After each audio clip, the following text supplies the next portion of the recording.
यस्य स्वयं स्वभावाप्ति प्रभावे कृष्णकर्मणः तस्मै सौज्ञानरूपाय नमोस्तु परमात्मने। नमोस्तु शुद्धात्मने। नमोस्तु गुरुरात्मने।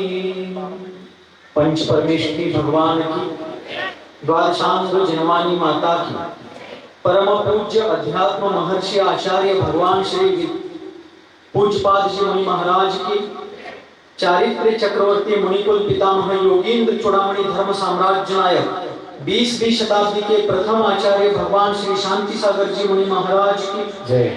दीक्षा गुरु शांत मूर्ति वात्सल्य रत्नाकर गुरुवर आचार्य भगवान श्री संवर्ती सागर जी मुनि महाराज की जय। परम पूज्य आचार्य भगवान श्री विद्या सागर जी मुनि महाराज की जय। परम पूज्य आचार्य वर्य श्री वर्धमान सागर जी मुनि महाराज की जय। अहिंसा परमो धर्म की जय। सिद्ध चक्र आराधना महामहोत्सव की जय। बोलिए परम पूज्य गंधर्व स्वरूप आचार्य भगवान आगम चक्रवर्ती आचार्य विद्यासागर जी महाराज की। आज विश्व में अनेक बड़े बड़े विद्यालय, महाविद्यालय और विश्वविद्यालय खुले हुए हैं।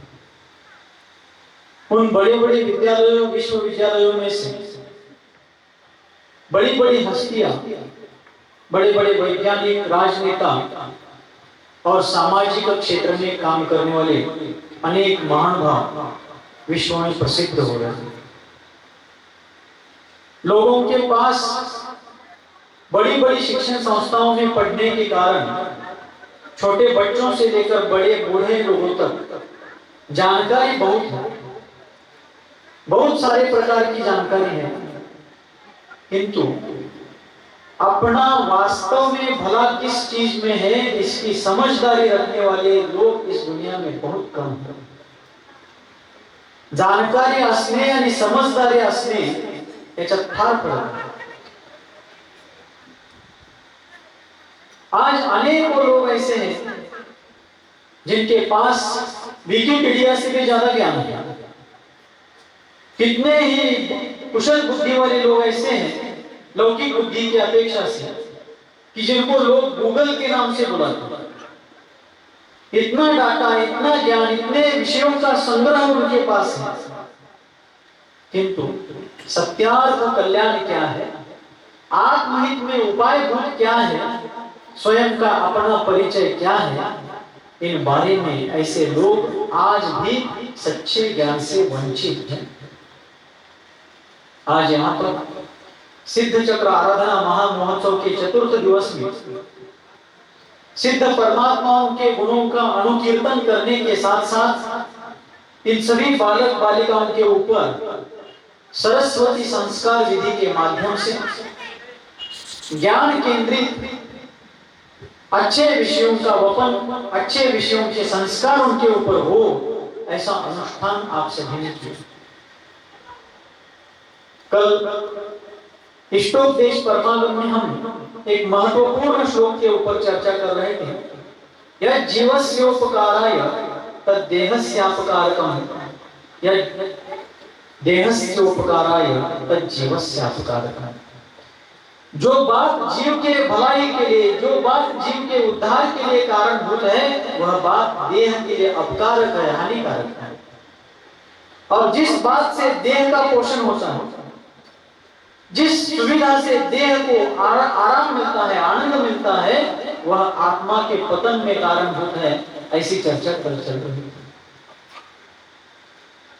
वर्तमान पीढ़ी, वर्तमान युग अर्थ प्रधान और भौतिक दृष्टिकोण वाला होने के कारण मात्र इंद्रियों की तृप्ति, शरीर को आरामदेह जीवन प्राप्त करना और सब प्रकार से साधन सुविधा संपन्न जीवन जीना, इसी में आज लोग अपने जीवन की धन्यता मानते हैं।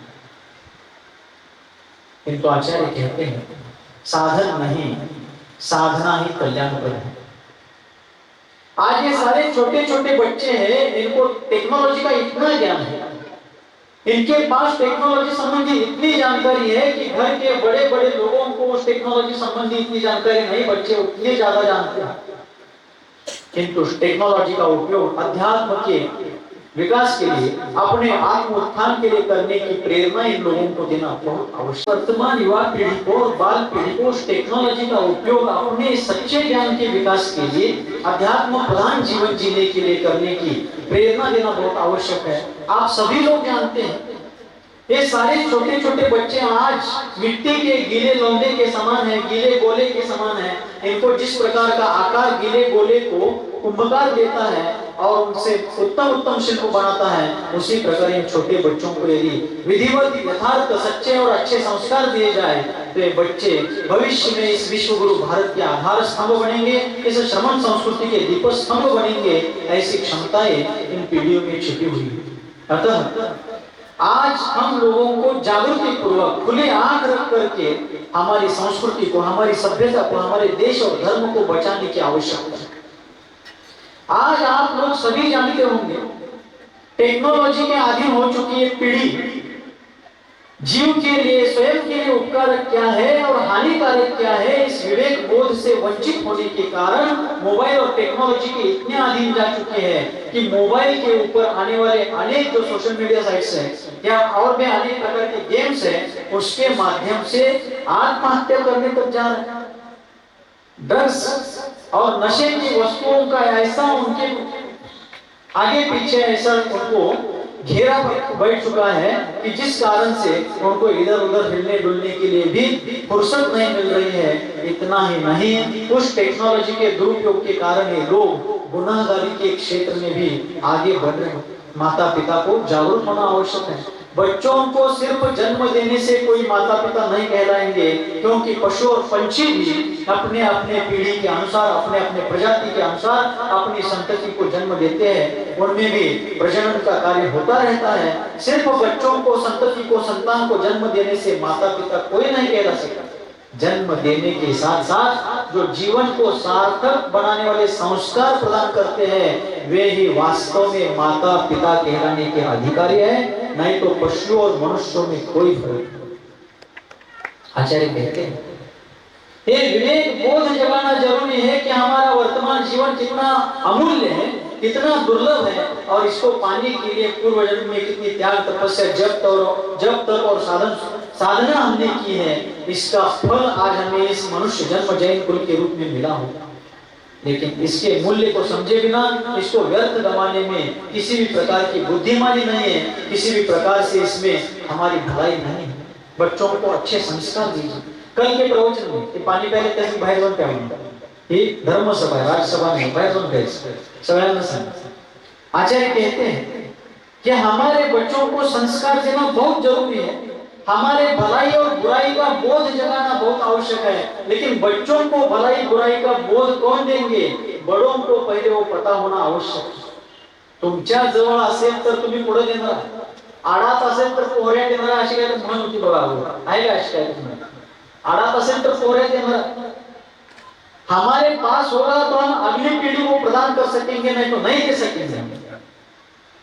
इसलिए बड़े लोगों को भी थोड़ा थोड़ा स्वाध्याय करना, जीवन का वास्तविक स्वरूप क्या है, उसका प्रयोजन क्या है, उसका उद्देश्य क्या है, ये विश्व व्यवस्था क्या है और वस्तु स्वरूप क्या है, इसके प्रतिपादक देवशास्त्र गुरुओं का स्वरूप क्या है, इसको जानना बहुत आवश्यक है। जीवन प्रतिदिन मृत्यु की ओर आगे बढ़ रहा है, लेकिन मरने के पहले अमरत्व का शिलान्यास करने के लिए अच्छे संस्कारों का बीजारोपण करना बहुत आवश्यक है।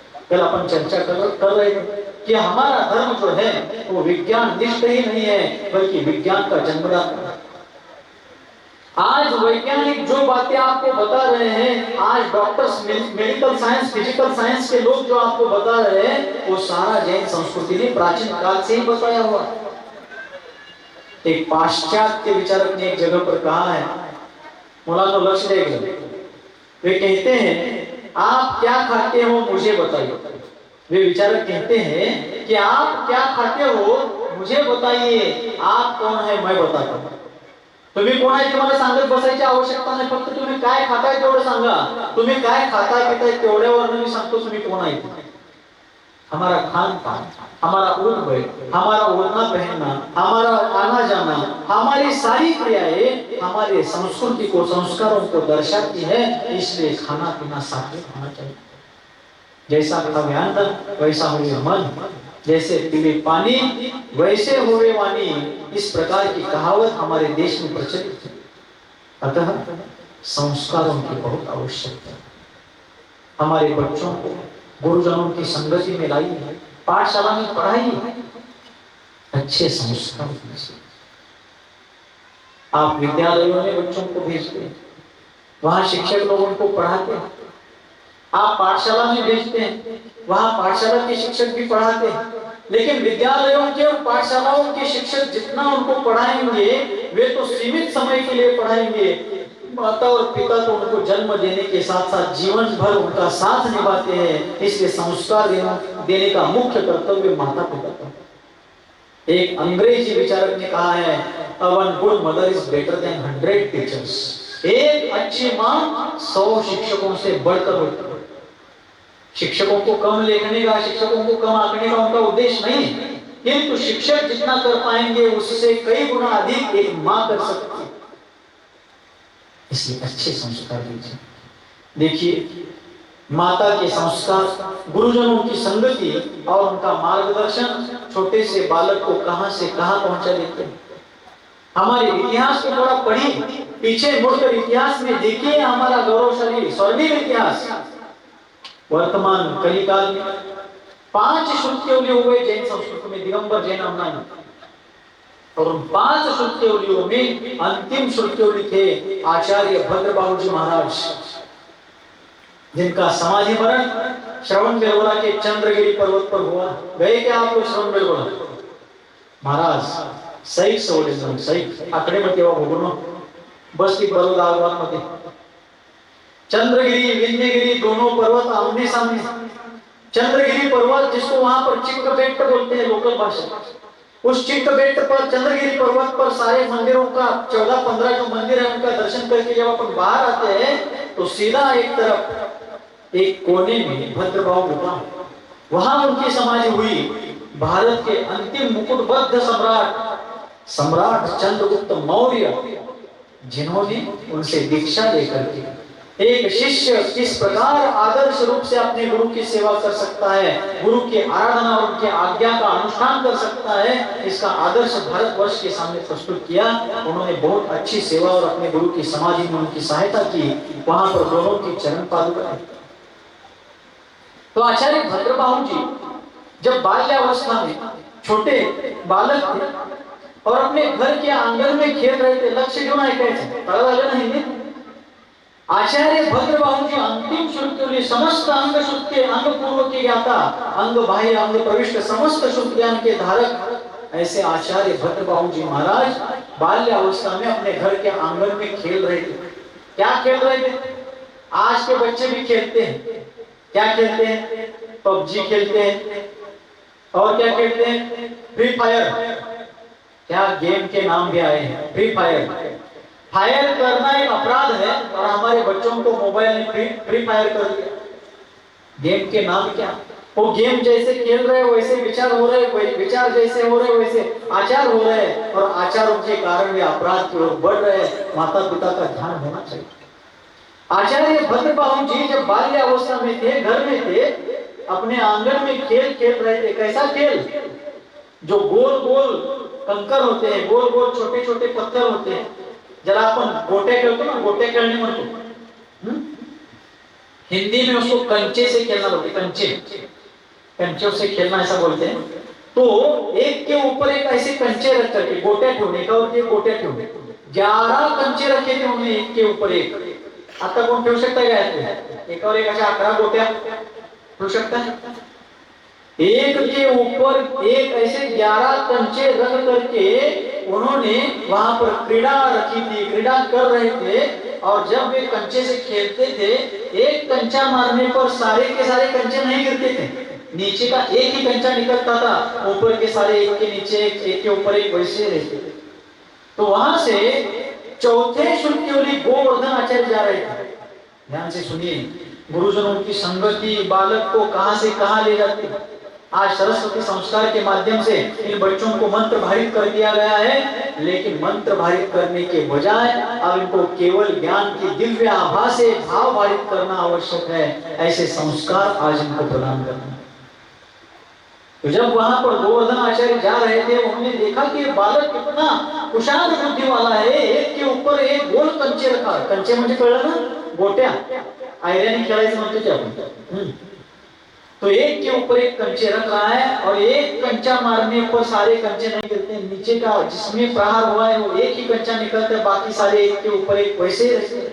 उन्होंने देखा उस बात, इस बालक में विलक्षण प्रतिभा है। ये देख करके उन्होंने अपने अलौकिक ज्ञान से जान दिया कि ये बालक भविष्य में इस वर्तमान काल का, इस भरत क्षेत्र का अंतिम और 5वां शुक्तियोली बनने वाला है। ये जान करके उन आचार्य महोदय ने उस बालक के माता पिता को बाहर बुलाया और कहा कि आप अपना ये बालक मुझे सौंप दीजिए, तुमसे बाल मला सौंपो, इसको पढ़ा लिखा करके अच्छा ज्ञानी बना करके आप चाहो तो मैं इसको वापस कर दूंगा, लेकिन आप इसकी मेधा, इसकी प्रतिभा, इसकी बुद्धि, इसका ज्ञान, इसका उपयोग इसके साथ साथ विश्व के लिए इसके ज्ञान के द्वार खोल दीजिए। ऐसी प्रेरणा उन आचार्य महोदय ने की। उनके माता पिता भी उदार चित्त वाले थे। उन्होंने आचार्य महोदय के चरणों में अपना श्रद्धा समर्पण और बेटे को भी समर्पित कर दिया। आचार्य महाराज उस बालक को ले गए, उसको पढ़ाया लिखाया, भरपूर ज्ञान दिया, इतना पढ़ाया लिखाया कि वो एक समर्थ ज्ञानी बन गया। और उस ज्ञान के बल पर ही संसार की असारता को जान करके उस बालक ने उन गुरु जी के पास, उन निर्ग्रंथ आचार्य वर्ग के पास अपने माता पिता को बुला करके उनकी आज्ञा लेकर, अनुमोदना लेकर के उस बालक ने उन आचार्य महोदय के चरणों में निर्ग्रंथ दिगंबर जैनेश्वरी भगवती मुनि दीक्षा ग्रहण की। और वो ही इस भरत क्षेत्र के 5वें शुक्तियोली आचार्य भद्रबाहु हुए, जिन्होंने चंद्रगुप्त मौर्य को मुनि दीक्षा दी। 24,000 मुनियों का संघ उनके चरणों में समर्पित था। 24,000 मुनियों को उन्होंने दीक्षा दी। गुरुजनों की संगति का असर है।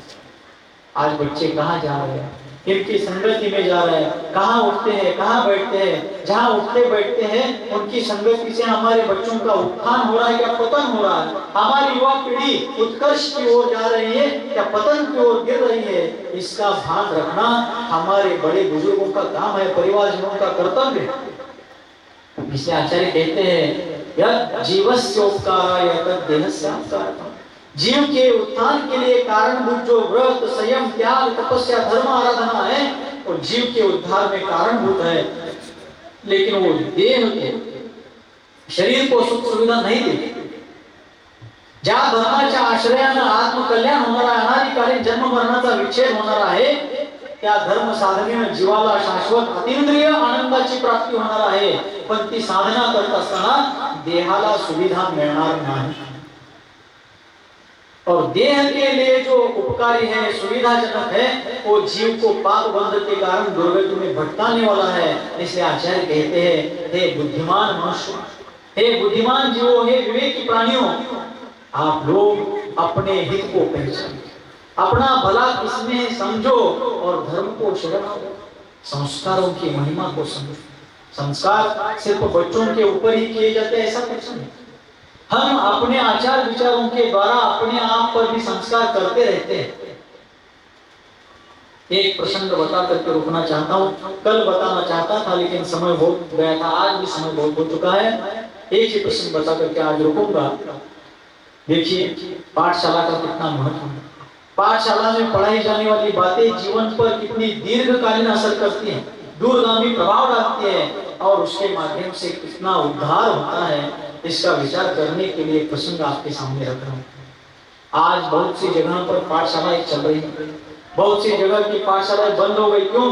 पढ़ाने वाले हैं लेकिन माता पिता भेजते नहीं। क्यों भेजते नहीं? हमारे बच्चे कोचिंग में जाने वाले हैं, हमारे बच्चे ट्यूशन को जाने वाले हैं, हमारे बच्चे पढ़ाई कर रहे हैं। एक लक्षात घ्या, पोरांना भरपूर संपत्ती देण्यापेक्षा उत्तम संस्कार द्या. कारण गुरुदेव सन्मती सागरजी महाराज नेहमी म्हणायचे, भरपूर संपत्ती दिला पण संस्कार दिला नाही तर ती पोरं संस्कारांच्या अभावी सगळी संपत्ती विस्कटून टाकतील. पण मुलांना भरपूर संपत्ती देण्यापेक्षा उत्तम संस्कार दिला तर त्या संस्कारांच्या बळावरती पोरं पैसे संपत्ती तर कमावतीलच, पण पुढच्या जन्मामध्ये जिनगुण संपत्ती सुद्धा प्राप्त केल्याशिवाय राहणार नाही. ही संस्कारांची म्हणणं ते समजून गेले. मुलांना पाठशाळेला पाठवा. आज संस्कारांच्या अभावी लहान मुलं सुद्धा गुन्हेगार होत आहेत, अपराधाच्या क्षेत्रामध्ये जात आहेत. इसलिए संस्कारों की ओर फोकस कीजिए. माता पिता का कर्तव्य, मैं इतना कमा करके रखूंगा कि मेरा बेटा बैठ करके खाना चाहिए, लेकिन संस्कार के अभाव में वो बेटा बैठ करके नहीं, गटार के किनारे पर सो करके खाता पीता. दुर्दशा हो जाती है जीवन की. इसलिए बच्चों को साधु संतों की संगति मिले जाए. जब उनका जन्म दिवस होता है और कोई विशेष बात होती है, आपके नगर में साधु संत ना भी हो, आसपास कहीं पर भी उनको ले जाइए, तीर्थ क्षेत्रों पर ले जाइए, हमारे तीर्थ क्षेत्रों का परिचय उनको करवाइए, हमारी संस्कृति का दर्शन उनको करवाइए. आप कहाँ उलझे हैं आप? सिर्फ प्रपंच, सिर्फ घर गृहस्थी, खेती बाड़ी, दुकान मकान, व्यापार व्यवसाय, इतने में ही उलझ कर बैठे हैं. लेकिन जिनके लिए आप ये भागा दौड़ी कर रहे हैं, संस्कार नहीं दोगे तो ये आपको एक दिन घर से बाहर निकाल देंगे.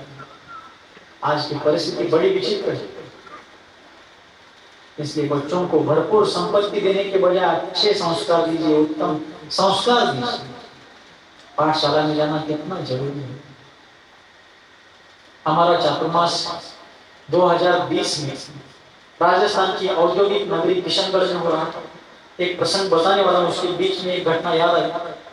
पाठशालाओं का कितना महत्व है. और किशनगढ़ में जब हमारा चातुर्मास चल रहा था, लॉकडाउन थोड़ा सा हल्का सा उसको ढीला किया गया था, कोरोना की परिस्थिति थी उस समय, और वहां चातुर्मास चल रहा था. चातुर्मास के दौरान ही किशनगढ़ की कॉलोनी हाउसिंग बोर्ड नाम की, वहां पर एक 2 दिन के लिए हम गए थे और प्रवचन चल रहा था. उस समय बड़े बूढ़े और छोटे बच्चों से लेकर सभी लोग प्रवचन में बैठे थे. हमारे प्राण प्रिय गुरु बंधु समाधिस्थ मुनिवर श्री शांति सागर जी महाराज ने उस प्रवचन सभा में प्रश्न पूछा लोगों से कि दुनिया में सबसे सुखी कौन है. क्या प्रश्न पूछा था महाराज ने? दुनिया में सबसे सुखी कौन है? इतने सारे लोग बैठे थे उसमें, सब चुपचाप बैठे थे.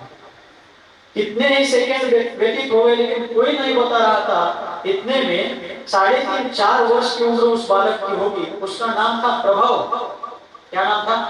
छोटा बालक था, प्रभव नाम था उसका. पाठशाला रोज आता था. उस बालक ने हाथ ऊपर किया और पूछा, महाराज मैं बताऊं? महाराज ने प्रश्न किया था कि दुनिया में सबसे सुखी कौन है? सभी लोग ऐसे बैठे सामने, बड़े बूढ़े सब शांत बैठे, लेकिन सभी को चुप बैठा हुआ देख करके 3.5-4 वर्ष उम्र का वो बालक महाराज से पूछता है कि महाराज मैं बताऊं? महाराज बोले बताओ बेटा. वो छोटा सा बालक कहता, महाराज सारे विश्व में सिर्फ आप ही सुखी हैं. अब 3.5-4 वर्ष का बालक, क्या अनुभव था उसके पास? दुनियादारी का, प्रपंच का, घर गृहस्थी का कोई अनुभव नहीं था. पूर्व भोग का संस्कार और वर्तमान में पाठशाला में पढ़ाई की गई, अर्जन किया हुआ ज्ञान, संस्कारों का महत्व समझने का प्रयास है. ऐसी एक घटना राजस्थान की है. एक डॉक्टर थे, पुरानी घटना, दशकों पहले वाली घटना है. और वे डॉक्टर हार्ट स्पेशलिस्ट थे, हृदय रोग विशेषज्ञ, हृदय रोगाचे तज्ञ होते थे डॉक्टर. और बहुत बड़े डॉक्टर थे. उनका नाम था, प्रसिद्धि थी, लोगों में उनके बारे में बहुत आदर था क्योंकि वे बड़े दयालु थे, परोपकारी थे. दीनहीन गरीब पेशेंट से वो पैसा नहीं लेते. और ऐसे में डॉक्टर जैन कुल के गौरव थे. परिवार में धर्म हो, माता पिता धार्मिक हो, अच्छे संस्कार किए जाए तो बच्चे कहां से कहां पहुंच सकते हैं. देव देश और धर्म के लिए कितनी निष्ठा रख सकते हैं. प्रसंग अत्यंत विकट प्रसंग आने पर भी उसमें से भी किस प्रकार वो अपने धर्म की रक्षा कर सकते हैं और साथ साथ अपने धर्म की प्रतिष्ठा को किस प्रकार वृद्धिंगत करते हैं, इसका एक जीवंत उदाहरण. और बड़े डॉक्टर थे, लेकिन बचपन से ही उनके गर्भ में आने से ही उनके माँ ने उस गर्भस्थ शिशु की अवस्था से ही उनके ऊपर अच्छे संस्कार किए। शैशव अवस्था में, बाल्य अवस्था में, किशोर अवस्था में अच्छी अच्छी बातें बता करके उस माँ ने उनके जीवन को एक विशिष्ट दिशा प्रदान की। बाल्य अवस्था में वे डॉक्टर पाठशाला आते थे, साधु संतों की संगति में जाते थे, प्रवचनों में जाते थे, शास्त्र सुनने के लिए जाते थे। बड़े हो गए, 10वीं पास होने के बाद वे कॉलेज में जाने लगे, मेडिकल साइंस में उन्होंने प्रवेश किया और मेडिकल साइंस के विद्यार्थी होने के कारण आगे इतने बढ़ गए कि उस समय हार्ट के बारे में बहुत कम जानने वाले डॉक्टर थे, लेकिन उस जमाने में हार्ट के स्पेशलिस्ट थे, सर्वत्र प्रसिद्धि थी, बहुत ज्यादा संख्या में पेशेंट उसके पास आते थे और ऐसा सब था, मान सम्मान, साधन सुविधा, पैसा, सत्ता, संपदा सब थी, लेकिन इन सबसे ज्यादा उनके दृष्टि में धर्म का महत्व था। और उन डॉक्टर साहब के पास बहुत ज्ञान था, विनय था, लोगों के आत्मसम्मान के बारे में वे सदैव सतर्क रहते थे और ऐसे हस्ती होने के कारण बड़े बड़े कार्यक्रमों में उनको मुख्य अतिथि, मुख्य वक्ता के, मुख्य अध्यक्ष के रूप में आमंत्रित किया जाता था। एक दिन ऐसे ही कार्यक्रम में वे गए, लेकिन उनका एक नियम था, वे दिन में ही अन्न जल का सेवन करते थे, रात्रि में किसी भी प्रकार से अन्न जल का सेवन नहीं करते थे। और कहीं पर भी कार्यक्रम में गए, दिन में कार्यक्रम हो तो योग्य जो कुछ भी होगा खाते पीते थे, रात्रि में कार्यक्रम में जाते हैं तो वे स्पष्ट रूप से कह देते कि मैं जैन हूं और मेरे रात्रि भोजन का त्याग है। काय म्हणायचे ते? म्हणा म्हणा म्हणा, मराठीतच म्हणा। हा, मागची म्हणा बघू। भेपाळलाय तुम्ही, म्हणताय का पुढचे तुम्ही हे वाक्य म्हणा बघू। हा, मी जैन आहे आणि म्हणा पुढचं, माइक खाली। वे डॉक्टर साहब बड़ी दृढ़ता से कहते थे, जब उनको रात्रि के कार्यक्रम में आग्रह किया जाता था आमंत्रकों के द्वारा कि कुछ खाइए, थोड़ा कुछ पिए, तो वे डॉक्टर साहब दृढ़ता के साथ कहते थे कि मैं जैन हूं और मेरे रात्रि अन्न जल का त्याग है। एक दिन ऐसा ही प्रसंग आया, रात्रि के समय कोई कार्यक्रम था, वे आमंत्रित थे, उनको जाना पड़ा, वे वहां पर जाते हैं। उस कार्यक्रम में सम्मिलित होकर के आमंत्रकों का धन्यवाद मानते हैं, उनको शुभकामनाएं देते हैं, सब कुछ होता है, लेकिन जब उनको खाने पीने के लिए आग्रह किया गया तब उन्होंने दृढ़ता के साथ उत्तर दिया कि मुझे क्षमा कीजिए, मैं रात्रि में कुछ खाता पीता नहीं हूं क्योंकि मैं जैन हूं। तब उनकी बात सुन करके वहां पर एक सरदार जी थे, सरदार जी मतलब सिख बंधु थे। सिख लोगों का योगदान, बलिदान इस देश के लिए बहुत बड़ा, वैसे सभी का ही है, लेकिन उन लोगों का वर्तमान में भी पंजाब से आज भी हजारों लाखों सैनिक हमारी सेना में हैं। तो वे सिख बंधु जो उनकी संस्कृति के अनुसार उन्होंने जो कुछ भी उनका होता है उस धार्मिक वेशभूषा में वे आए हुए थे। उन महानुभाव ने डॉक्टर साहब से कहा कि डॉक्टर साहब, आप मेडिकल साइंस के विद्यार्थी हैं, इतने पढ़े लिखे हैं, इतने प्रतिष्ठित हैं, आज विज्ञान के जमाने में आप रहते हैं और कहाँ की बातें कर रहे हैं? डॉक्टर साहब बोले क्या हुआ? तो सरदार जी पूछते हैं कि डॉक्टर साहब मेरे एक प्रश्न का उत्तर दीजिए। डॉक्टर बोले पूछिए। कड़ा लग लेना। डॉक्टर बोलते हैं पूछिए क्या आपका क्या प्रश्न है? तो सरदार जी बोले कि डॉक्टर साहब 12वीं शताब्दी में लाइट्स नहीं थे, मर्क्यूरी नहीं थे, हेलोजन्स नहीं थे, कुछ भी ऐसे इलेक्ट्रिकल साधन नहीं थे जिससे उजाला किया जाए। उस समय रात्रि भोजन का त्याग किया जाए तो ठीक था, लेकिन आज इतने बड़े बड़े लाइट्स हैं, मर्क्यूरीज है, बड़े बड़े सारे विद्युत उपकरण हैं जिसके द्वारा रात्रि में भी दिन के समान उजाला किया जा रहा है, तो आपको 2 ग्रास खाने में क्या जा रहा है? प्रश्न बड़ा मार्मिक था, लक्कड़ कोट मध्ये घातल्यासारखा प्रश्न होता, लेकिन डॉक्टर साहब इतने विवेकी थे, इतने स्वाध्यायशील थे, इतने ज्ञानी थे, उन्होंने सरदार जी के आत्मसम्मान को बिल्कुल भी ठेस पहुंचाए बिना, उनका जरा सा भी अपमान अनादर किए बिना उनको एक प्रश्न पूछा कि सरदार जी मैं आपकी बात का जवाब दूंगा, लेकिन पहले मैं एक प्रश्न आपको पूछता हूं, पहले आप उत्तर दीजिए। हाँ बोलिए बोलिए। सरदार जी कहते बोलिए पूछिए। तो डॉक्टर साहब ने पूछा कि सरदार जी 16वीं शताब्दी में हेयर सलून नहीं थे, केश कर्तनालय नहीं थे, आज गली गली में केश कर्तनालय है, आपने बाल काटे बिना यहाँ पर ये सब ऐसा क्यों बांध रखा है? तो डॉक्टर साहब का प्रश्न सुनकर के सरदार जी थोड़े गड़बड़ा गए, लेकिन अपने आप को संभालते हुए बोले कि हमारे ऐसी धार्मिक परंपरा है, हमारे ग्रंथों में ऐसा लिखा है और हमारे संतों ने ऐसा हमें सिखाया है। तब डॉक्टर साहब कहते हैं कि सरदार जी जैसे आपकी धार्मिक परंपराएं हैं वैसे हमारी भी धार्मिक परंपराएं हैं। पूरा सुनिए, पूरा सुनिए। सरदार जी को डॉक्टर साहब समझाते हुए कहते हैं कि जैसे आपकी परंपराएं हैं वैसे हमारी भी परंपराएं हैं। हमारे शास्त्र ग्रंथों में संयम के पालन का उपदेश दिया गया है।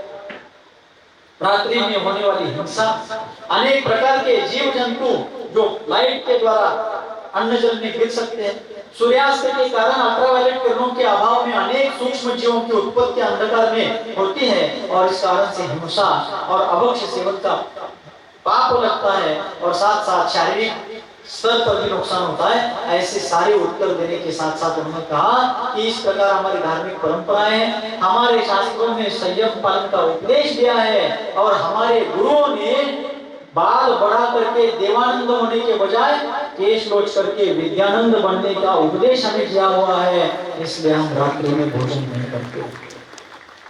बताइए, अपने बच्चों को बताइए, हमारा धर्म अंधश्रद्धा का अनुसरण नहीं करें, हमारा धर्म रूढ़िवादी नहीं है, हमारा धर्म विज्ञानवादी है। या यूं कहूं, कल भी मैंने कहा था, हमारा धर्म सिर्फ विज्ञानवादी नहीं है, विज्ञान का जन्मदाता है। बताइए बच्चों, बड़े बड़े महापुरुषों, बड़े बड़े प्रभावशाली विश्व स्तर के लोगों ने जैन तत्वज्ञान का अभ्यास करके, जैन संस्कृति सभ्यता और दर्शन का तत्वज्ञान का अभ्यास करके विश्व की सारी समस्याओं का समाधान करने में समर्थ ऐसी यह जिनवाणी है, ऐसा यह जैन तत्वज्ञान है, इस बात को माना। आप स्वयं पढ़िए, अपने बच्चों को बताइए कि हमारे हित में क्या है, हमारे भलाई का कारण क्या है। आप भी पढ़िए, बच्चों को भी पढ़ाइए, बताइए। हम भी वही कर रहे हैं, आप लोग भी वही कीजिए। इसके बिना जीवन की सार्थकता नहीं, संस्कारों के बिना जीवन उद्धार को प्राप्त हो नहीं सकता है। इसलिए यहाँ आए बैठे पुष्प क्षेपण हुआ, स्वस्तिक निकाल करके कुछ मंत्र पढ़ लिए तो ये सिर्फ क्रिया हो गई, लेकिन उसको फॉलो करने के लिए हमें उस प्रकार आगे कदम उठाने पड़ेंगे। अपने जीवन में इन बातों को आत्मसात करना होगा। समय बहुत हो चुका है, तो संस्कारों का मूल्य, संस्कारों का महत्व समझ करके हम स्वयं संस्कारी होने के साथ साथ आगे भी उन संस्कारों को बढ़ाने का प्रयास करेंगे। इन्हीं भावनाओं के साथ जिनके हृदय रूपी पद्म सरोवर से विश्वव्यापी वात्सल्य की लोक कल्याणकारिणी धर्मगंगा सर्वजन सुखाय और सर्वजन हिताय इस लोकोत्तर भावना से निरंतर और निर्व्याज रूप से बहती है, जो वर्तमान धर्म तीर्थादि नायक भगवान सम्मतिनाथ के लघुनंदन है, जो चारित्र चक्रवर्ती आचार्य भगवान श्री शांति सागर जी महामुनिराज के मूल संघ आचार्य परंपरा के आभूषण स्वरूप है, जिनका जीवन मानवता का मानदंड और उदारता का उदाहरण है, मूलाचार्य जिनका साधन है और समय सार ही जिनका साध्य है, जो धर्मरथ के समर्थ सारथी है, संसार रूप समुद्र में डूबने वालों के लिए जो अभेद्य धर्मनौका समान है, अज्ञान अंधकार में भटकने वालों के लिए जो रत्नत्रय के प्रदीप्त रत्नदीप है, जिनका जीवन सहजता और सरलता के कारण सुंदरता से भी सुंदर है, ऐसे मेरे जीवन के सर्वे सर्वा भाग्य विधाता गुरुदेव सम्मति सागर आचार्य देव के समान सभी की मति सन्मति हो और सभी की गति पंचम गति मोक्ष गति हो। इन्हीं मंगल भावों के साथ बोलिए गुरुवर आचार्य भगवान श्री सम्मति सागर जी महाराज की